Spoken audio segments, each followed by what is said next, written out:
IELTS speaking. Let's discuss about the part 1.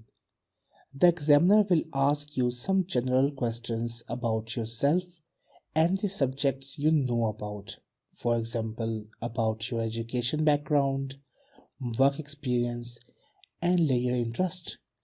So, when you go to the interview room, the interviewer will greet you, exchange introductions, check your identification, and then he will or she will start the interview. The questions on familiar topics will give you a chance to convey a lot of information about yourself and your life, but will also allow you to relax and warm up. Remember, the purpose of the questions is to get you to talk. Questions may also focus on the culture of your country, your educational system, or your social customs, or on aspects of your lifestyle, like about your family life, your city life, or your hobbies.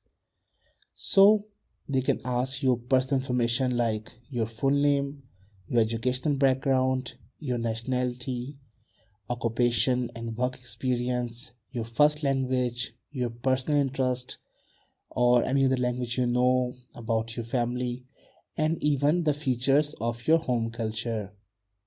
Then comes the part 2. In the second stage of the interview, you will be given a card which tells you the topic you should talk about. For example, they can ask, describe a wedding you have been to or heard about. So to answer this, you should say who got married, what they wore, what they did on the day, and explain how you felt about this wedding. Or they can ask, describe a wild animal that can be found in your country. For answering this, you should say what it looks like, where it lives, what you like and don't like about it, and explain how people in your country generally feel about it. So I will recommend you to try to speak clearly, correctly, and appropriately. Pay attention to appropriate tenses. Then comes the final part, that is the part 3. In the part 3 of the speaking test, you will be asked to discuss more general issues related to the part 2 topic.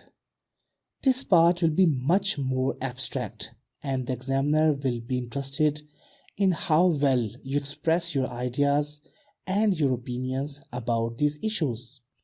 If we still take that example of wild animals, you can talk about animal rights, loss of places to live, human population takes over, public attitude, your responsibilities, what are government taking measures, human exploitation, food, leather experiments, and number of that wild animal present, or how much they in the past, or what is the future of that animal. So you are going to discuss in detail about the part 2 in part 3 of IELTS speaking test.